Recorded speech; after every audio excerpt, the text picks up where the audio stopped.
बोला है बोले तुम्हें द्राक्षा से तुम्हार दिके আর কেউ তাকাবে না বলে কেন বলে রাধা গোবিন্দের যে প্রেম এখন আস্বাদনের বিষয় হয়েছে এই যে মহাপুরুষরা এখানে বসে আছে না এদের কোনো সাধারণ মনে করবে না এরাও অত্যন্ত ধনী পরিবার থেকে বড় বড় পোস্ট ছেড়ে আর সব সাধু হয়েছে হ্যাঁ বড় বড় পোস্ট ছেড়ে এই জন্য ছিল ত্রিবিক্রম গোস্বামী মহারাজ অত্যন্ত ধন্যাঢ্য পরিবার তিনি ছিলেন তিনি বিবাহ করেছেন মহাপ্রভুর মতো ওনার চরিত্র সঙ্গে সঙ্গে মিলে ওনারও বাচ্চা ছেলে ছিল কিন্তু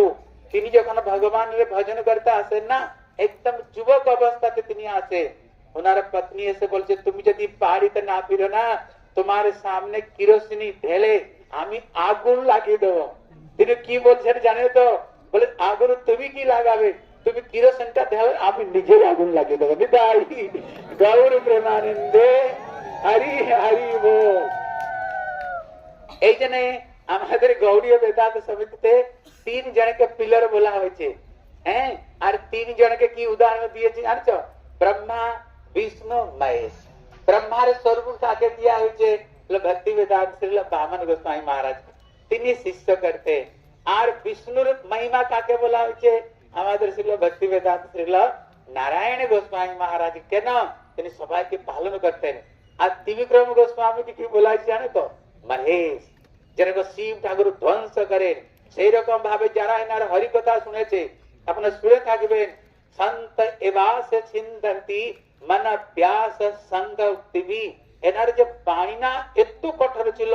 যেরকম কেটে ছেটে সিধা করে দিয়ে না ওনার যে হরি কথা ছিল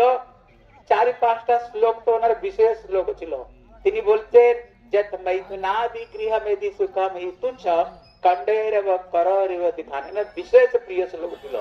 এই যে সংসারের সুখটা ভালো লাগছে না প্রথমে স্ত্রীটা কি মনে হয় চন্দ্রমুখী একটা চন্দ্র আকাশ একটা চন্দ্র আমার কাছে কিছুদিন পরে ওই চন্দ্রমুখী কি হয়ে যায় সূর্যমুখী হয়ে যায় আর কিছুদিন পরে জ্বালামুখী আবার ঝড়া করতে আরম্ভ করে দিই এই জন্য এই যে মৈথুন সুখটি প্রথমে খুব ভালো মনে হয় কিন্তু মরার আগ পর্যন্ত ওই দুঃখটা যায় না ও জ্বালা পড়া যায় না আর তিনি কি বলছেন আহার নিদ্রা ভাই মৈথুনঞ্চ সামান এতদ পশুবিনের নাম এই যে আহার নিদ্রা ভয় মৈথুন পশুগুলো করে আর তুমি যদি এইটাই করলে তোমার কি বিশেষত্ব থাকলো কি বজ্রত আপনি কঠোরানি ওনার কথা ছিল কিন্তু মৃদুনি কুসুমান হৃদয় থেকে অত্যন্ত অত্যন্ত কোমল তিনি ছিলেন এই জন্য বলা হয় মহাপ্রভুর ভক্ত যত বৈরাগ্য প্রধান যাহা দেখি তুষ্ট হন গৌর ভগবান মহাপ্রভুর যে ভক্তরা তাদের বৈরাগ্য প্রধান যদি ওই চরিত্রকে দেখা যায় না ত্রিবিক্রম গোস্বামী মহারাজের মধ্যে এইটা প্রত্যেক রূপে যারা দেখেছেন তারা জানে জানে এই হাঁটুর নিচে পর্যন্ত কাপড় পড়তে না তিনি কখন কোন ডাক্তার কাছে তিনি বলেন না সর্বগুণ সম্পন্ন যস্যাস্তে ভগবত ভক্তির অকিঞ্চনাৎ সর্বগুণ স্তত্র সমাপ্ত সুরা যখন কৃষ্ণ ভক্তি কার মধ্যে এসে যায় তার মধ্যে সমস্ত গুণ স্বতভাবে এসে যায় কি গুণ কি রান্না করেন তুমি কল্পনা করতে পারবে না আমরা খেয়েছি মহারাজের হাতে নিজে ভিক্ষা করা বলে সুচি আর কাপড় সিলাই করা থেকে তিনি বলে না জুতা সিলাই থেকে চণ্ডী পাঠ সর্বগুণ সম্পন্ন তিনি ছিলেন সর্বগুণ সম্পন্ন তিনি ছিলেন অদ্ভুত তার জীবন নিজে ভিক্ষা করা নিজে রান্না করা নিজে ঘরে পরিষ্কার করা নিজে কাপড় সিলাই করা এরকম কোন কাজ নেই তিনি যেটা জানতে না সর্বগুণ সম্পন্ন তিনি ছিলেন এক সময় তিনি বৃন্দাবনে গিয়েছিলেন এখানে যখন ওই মন্দিরে যখন ভক্তরা যখন আসছিল পরিক্রমা করতে করতে কিছু ভক্তরা রাধা দামোদর মধ্যে প্রবেশ করেছে ত্রিবিক্রম গোস্বামী মহারাজ গেলে না বলে মহারাজ আপনি ঠাকুরকে দর্শন করতে কেন যাচ্ছে না বলে এখন নারায়ণ গোস্বামী মহারাজ হরি কথা বলবে না আমি হরি কথা শুনবো আমি কি এই চক দিয়ে গোবিন্দকে দর্শন করতে পারবো আমি কি করে দর্শন করতে হয় প্রভুপাদ বলছেন চক দিয়ে ভগবত দর্শন হয় না কি দিয়ে দর্শন হয় কান দিয়ে হরি কথা শোনা হরি কথা দ্বারাই প্রকৃত ভগবত দর্শন হবে এই জন্য ধ্রুব মহারাজ ভগবত প্রাপ্তি পরেও যখন ভগবান বললেন বরদান দাও তিনি কি বললেন বলে ভক্তির মোহ প্রভবতার তোই মে প্রসঙ্গ প্রভু যদি সঙ্গ দিতে হয় না আমাকে বৈষ্ণবের সঙ্গতা কেন বলে তাদের হরি কথা অমৃত গঙ্গাতে যদি আমি স্নান করতে থাকবো भगवान আমি নিজেই নিজেই ভগবানকে প্রাপ্ত হয়ে যাব। নিতাই গৌর প্রেমানন্দে। আর কি বৈদান্তিক যারা শুনেছে তারা জানেন এক একটি সূত্র নিয়ে তিনি হরিকথা বলতেন। অত্যন্ত তিনি ব্রহ্মসূত্র একটা সূত্রকে अनावृत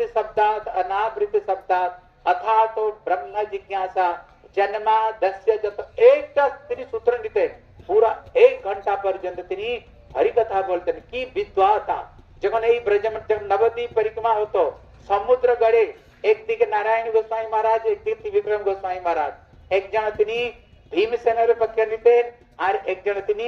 সমুদ্র সেন। যারা শুনেছেন এখনো কিছু রেকর্ডিং আছে, শুনতে পারেন। যখন নারায়ণ গোস্বামী মহারাজ তিনি সমুদ্র সেনের পক্ষ নিয়ে তার যে বিচার বৈশিষ্ট্য দেখাতেন অদ্ভুত রূপে, মনে করতো সত্য তিনি শ্রেষ্ঠ। আর যখন ত্রিবিক্রম মহারাজ দাঁড়িয়ে যেত আর যখন ভীম সেনের কথা তিনি মহিমা বলতেন না, মনে হতো ত্রিবিক্রম গোস্বামী মহারাজ তিনি ঠিক বলছেন। বলেছিল ত্রিবিক্রম গোস্বামী মহারাজ কি। আবার আমাদের নারায়ণ গোস্বামী মহারাজ তিনি দাঁড়াতেন, সমস্ত কথাগুলো খণ্ডন করে দিতেন। আর সবাই বলেছিল ভক্তিবেদান্ত নারায়ণ গোস্বামী মহারাজ কি। তাদের মধ্যে হার জিতি আর হতো না,